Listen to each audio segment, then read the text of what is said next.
عمر بن خطاب رضی اللہ تعالیٰ عنہ بیان کر رہا ہیں، ایک دفعہ رسول اللہ صلی اللہ علیہ وسلم کی خدمت میں ہم حاضر تھے کہ اسے اسنا میں ایک آدمی مارے دور آیا جس کے کپڑے بہت سفید اور بال انتہائی کالے تھے۔ اس پر سفر کے آثار نظر آنے لا رہے تھے، نہ عامہ تو کوئی اس نے جانے تھا، حتیٰ کہ وہ دوزانوں ہو کر بیٹھ گیا نبی صلی اللہ علیہ وسلم کے سامنے۔ اس نے اپنے دونوں ہاتھ اپنی رانہ پر رکھ لیے اور کیا، محمد صلی اللہ علیہ وسلم، اسلام کے بارے میں منہ کچھ بتا۔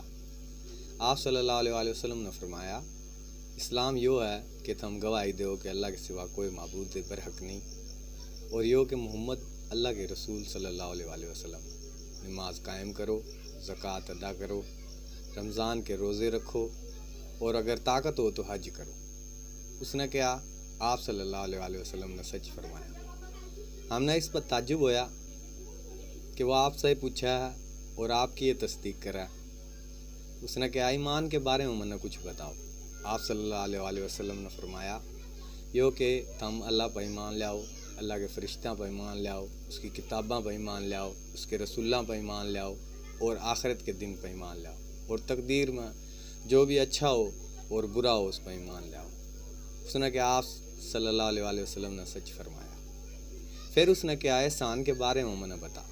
آپ صلی اللہ علیہ وسلم نے فرمایا، یوں کہ تم اللہ کی عبادت کرو اس طرح کہ جس طرح تم انہیں دیکھ لا رہے ہو، نہیں تو وہ تو تم نے دیکھنے لا رہا۔ پھر اس نے کہا، قیامت کے بارے میں بتاؤ۔ آپ صلی اللہ علیہ وسلم نے فرمایا، یوں کہ لونڈی اپنی مالکہ نے جنم دے گی، اور یوں کہ ننگے پاں ننگے بدن تنگ دست بکریاں کے چرواہاں نے بلند و بالا عمارتوں کی تعمیر اور ان پر فخر کرتے ہوئے دیکھو گے۔ عمر رضی اللہ تعالیٰ نے فرمایا، پھر وہ شخص چلا گیا۔ میں کچھ دیر ٹھہرا رہا، پھر میں نے آپ صلی اللہ علیہ وسلم تو پوچھا۔ آپ صلی اللہ علیہ وسلم نے فرمایا، عمر کہ تو جانا وہ آدمی کون تھا؟ میں نے عرض کرا، اللہ اور اس کے رسول صلی اللہ علیہ وسلم میں بہتر جانا۔